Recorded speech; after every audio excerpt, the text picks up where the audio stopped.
Bonjour à vous tous, donc encore un tuto concernant mon problème de voyant moteur, toujours sur la Mercedes C200 CDI de 2006.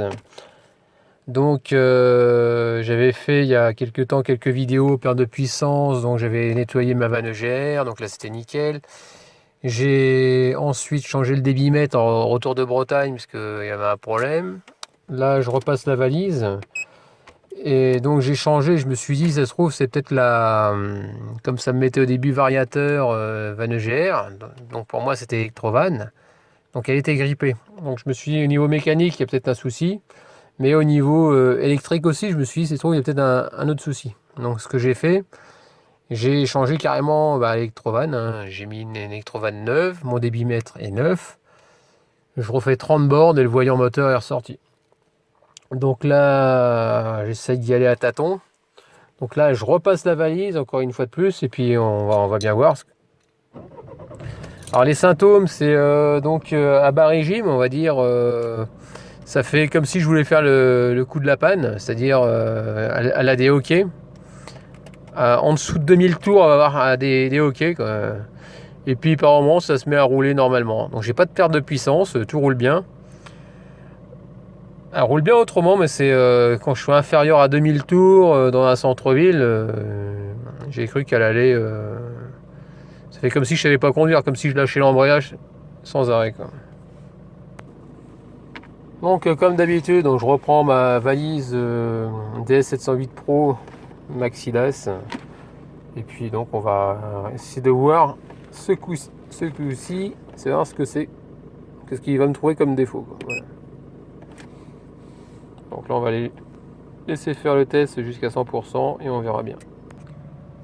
Donc au niveau du tour minute, on voit bien que le ralenti est bien stable, donc il n'y a pas de souci à ce niveau-là. Mais par contre, il y a un truc qui me chagrine un peu, que j'ai toujours pas trouvé d'où venait le problème. C'est-à-dire que quand je démarre mon moteur, donc le moteur il tourne normalement, et puis au bout de, je sais pas, une minute, 2 minutes, il y a un truc qui s'embraye. On sait pas ce que c'est. Ça met une petite secousse. Et donc je ne sais pas. Donc là, comme d'habitude, là ça me met problème injection diesel common rail. Donc on va bien voir.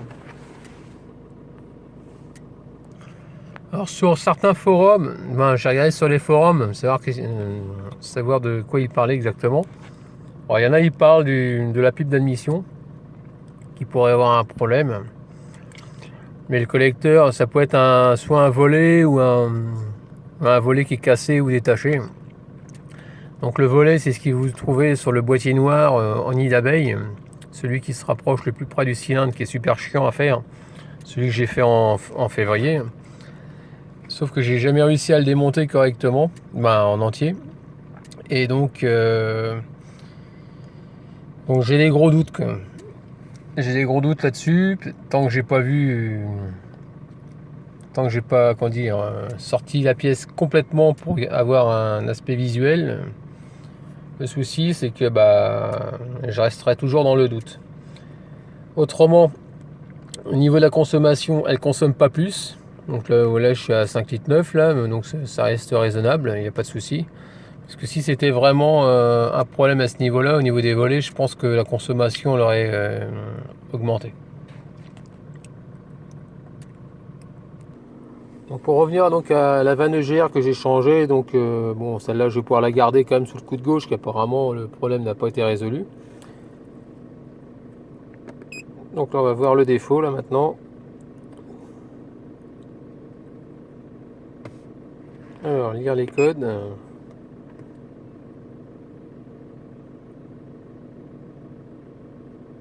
Le verdict va tomber.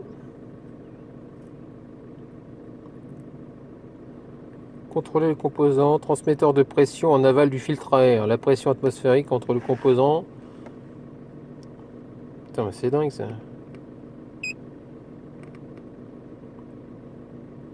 Transmetteur de pression en aval du filtre à air.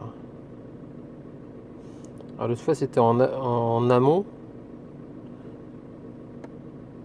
Moi je crois que c'était en amont si je me souviens bien. Transmetteur de pression. Ouais, donc ça doit être un capteur qui doit être au top apparemment. Bon, lequel? Là, je regardais un peu sur les forums, donc ils mettent donc pour le capteur de pression d'air et de suralimentation, apparemment ce serait sûrement le même, qui aurait un problème. Alors il y en a qui parlent aussi de durite ou donc je vais essayer de regarder dans le moteur, voir si je vois pas des, savoir si je trouve bien le fameux capteur dont je parle. Donc apparemment le capteur de pression, donc ce serait cette petite bête là, qui se trouve là-dessus et qui se branche sur la vanne EGR.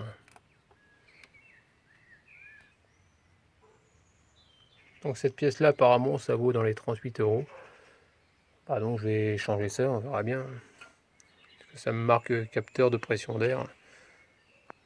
Donc je ne sais pas, à voir. De toute façon depuis le départ je suis enquiquiné sur tout ce qui est au niveau de l'EGR. Donc là comme j'ai changé l'électrovanne, donc on vient bien ici, on descend dans le nid d'abeille. Ici donc voilà on appelle ça la vanne EGR.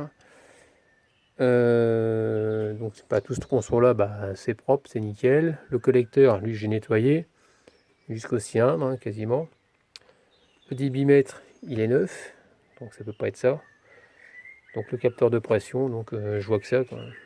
Donc on va tenter cette pièce là. Et si c'est pas ça, là franchement là je comprends pas.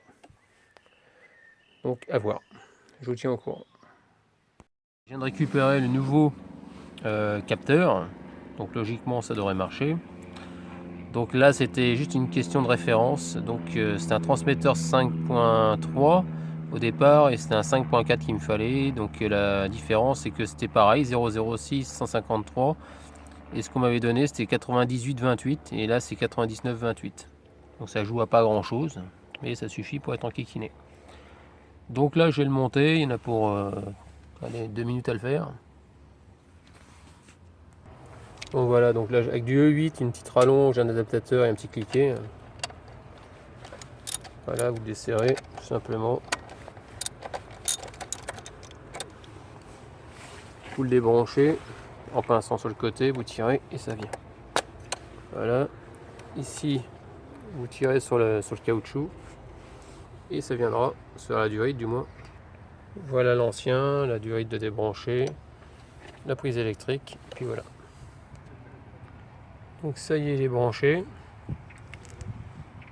Donc là je vais faire les essais, je vais démarrer et voir si le voyant il s'efface.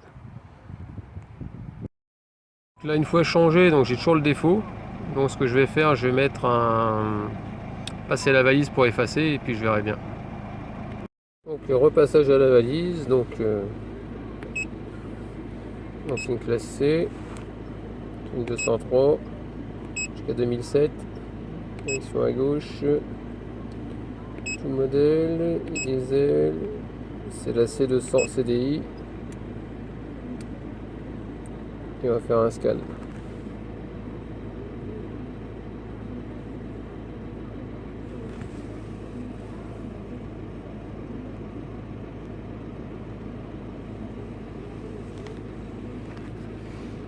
Un scan automatique, et on va bien voir.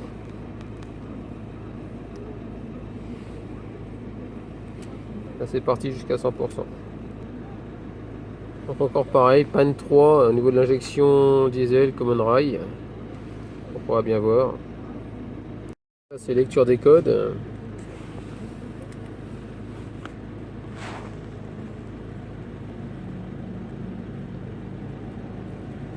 Il me remet exactement la même chose. Contrôler donc en mémoire et actuelle, contrôler le composant B5.1, transmetteur de pression. Trop basse. Putain, ça devient pénible. Il va rien savoir.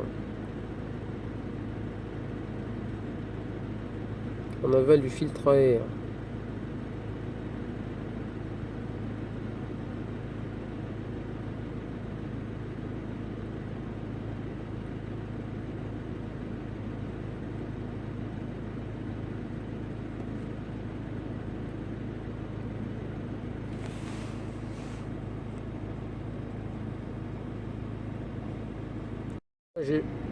Donc là j'ai effacé le défaut, donc j'ai un point d'exclamation. J'ai plus le défaut donc au tableau de bord, donc je vais essayer de faire un essai sur route et puis je vais bien voir. Donc là, je viens de rentrer du travail, j'étais en train de regarder donc j'ai remis mon ancien, parce que vu que j'ai des soucis de capteur de suralimentation turbo, où j'ai pas pris le bon modèle, donc ça a foutu un peu la zizanie dans le niveau du calculateur.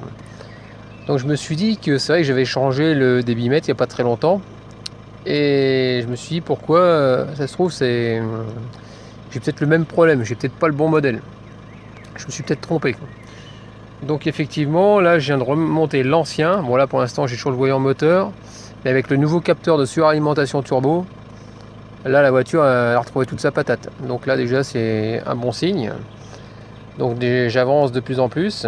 Donc là je repasse à la valise pour essayer d'effacer les défauts. Et voir. Donc je sais que maintenant le problème doit venir forcément du capteur de pression qui se trouve au niveau du débitmètre. Donc le problème vient bien du débitmètre. Et c'est vrai qu'il y avait une différence il y avait deux débitmètres, un à 125 euros, l'autre à 250. Et j'ai pris celui à 125 et je pensais que c'était le bon. Et apparemment j'ai dû me tromper, quoi. Donc là toujours pareil, panne 2. Donc je dois vraiment avoir aussi le problème du débitmètre à la base. Donc à voir.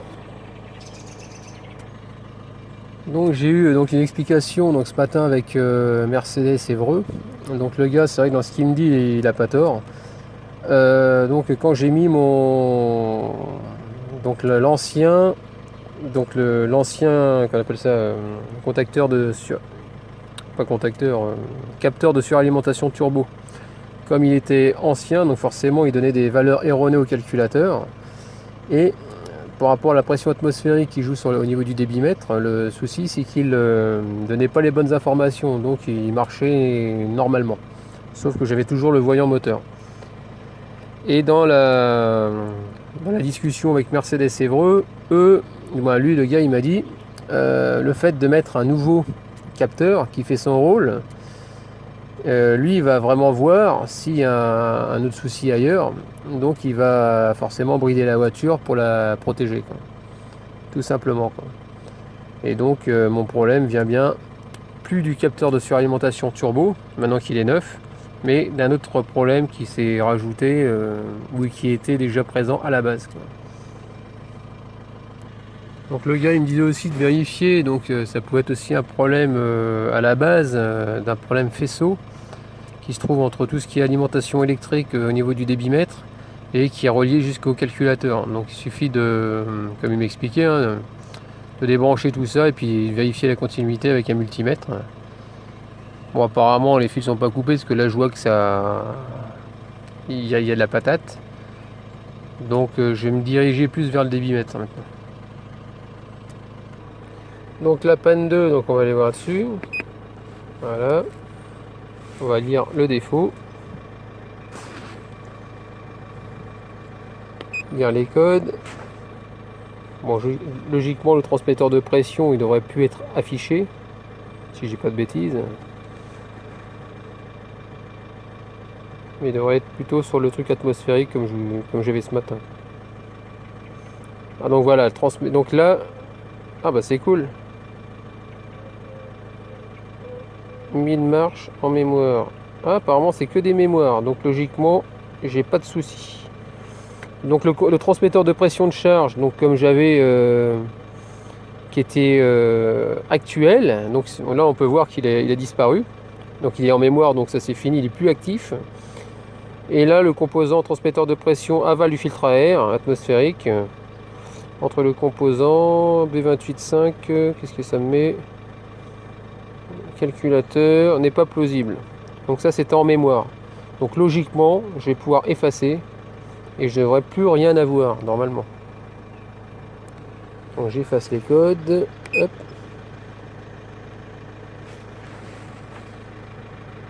Ok. On coupe le contact.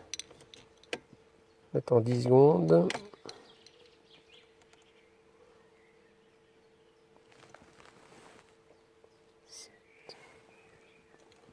là je le remets, voilà. On fait effacer.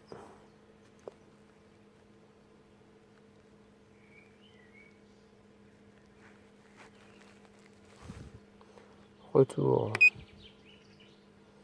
Donc là, logiquement, j'aurais plus à avoir de défaut.